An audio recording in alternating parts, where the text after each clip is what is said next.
Hello, my name is Michael James. I am the curator of the National Bonsai Penjing Museum here at the United States National Arboretum. I would be honored to give you a tour today through our collections of living and natural objects. So please come inside.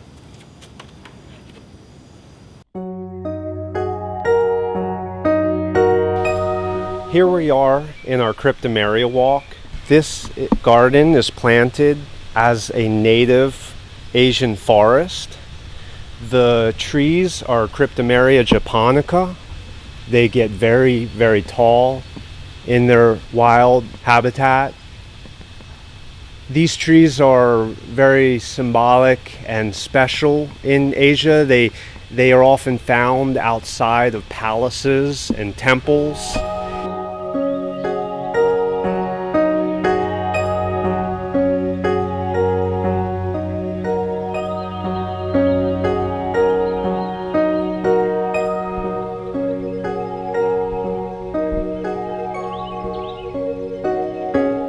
Bonsai is a Japanese art form and a way of cultivating plants. Penjing is the comparable art form in China.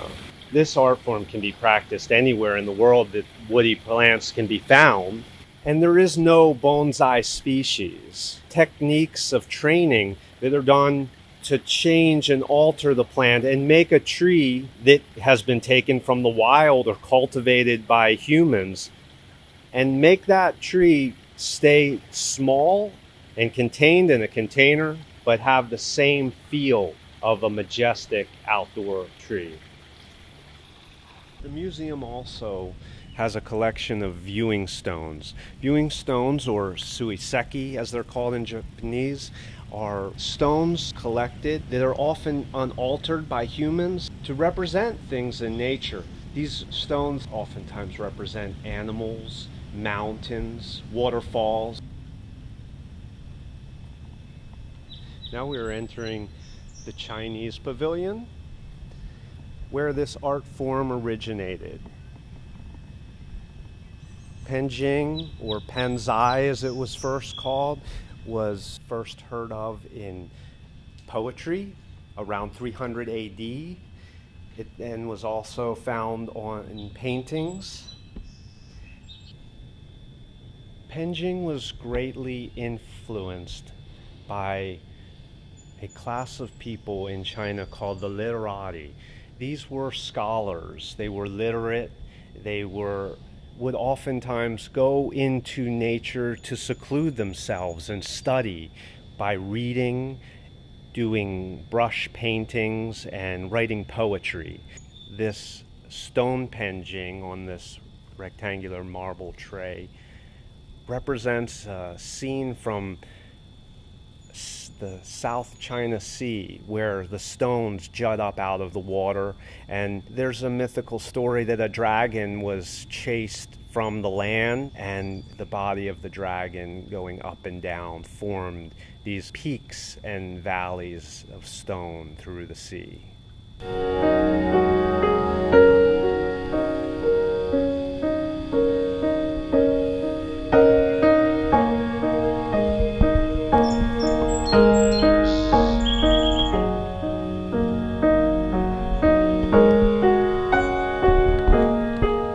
One Penjing artist represented in our collection was Stanley Chin. His works are very representative of a Sichuan region in China, style that in this case doesn't represent a tree in nature at all, but a dragon perched on a stone. Before entering the Japanese pavilion, we're going to walk through the Kato family stroll garden.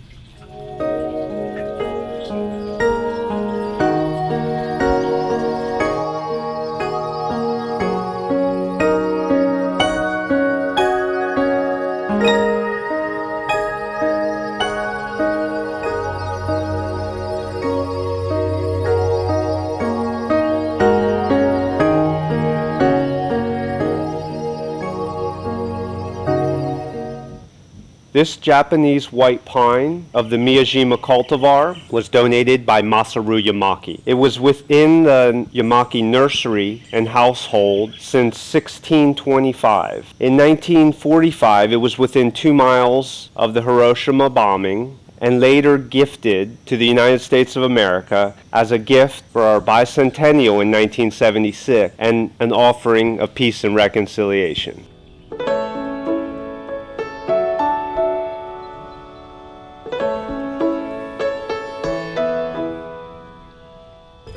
Here in the John Y. Naka North American Pavilion, bonsai is presented in a new way. John Naka took the techniques learned from China and Japan and brought it to North America. Although this forest composition is a juniper, it represents a landscape scene that is unique to North America.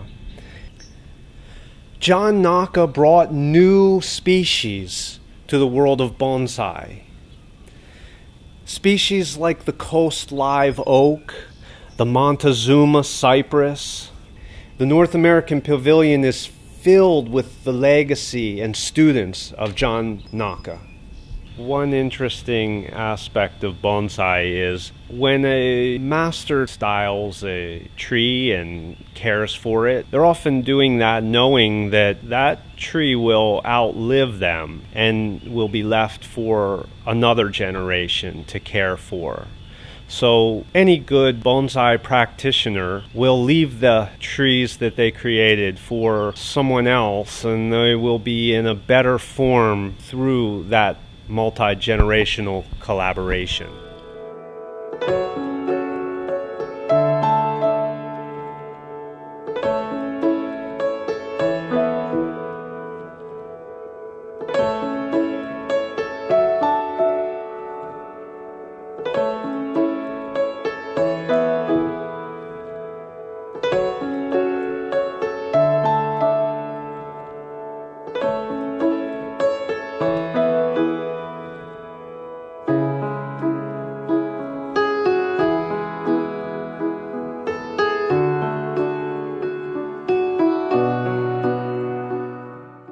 We want to thank you for coming along on this virtual tour and let you know that we work very hard to preserve this living legacy and United States national treasure.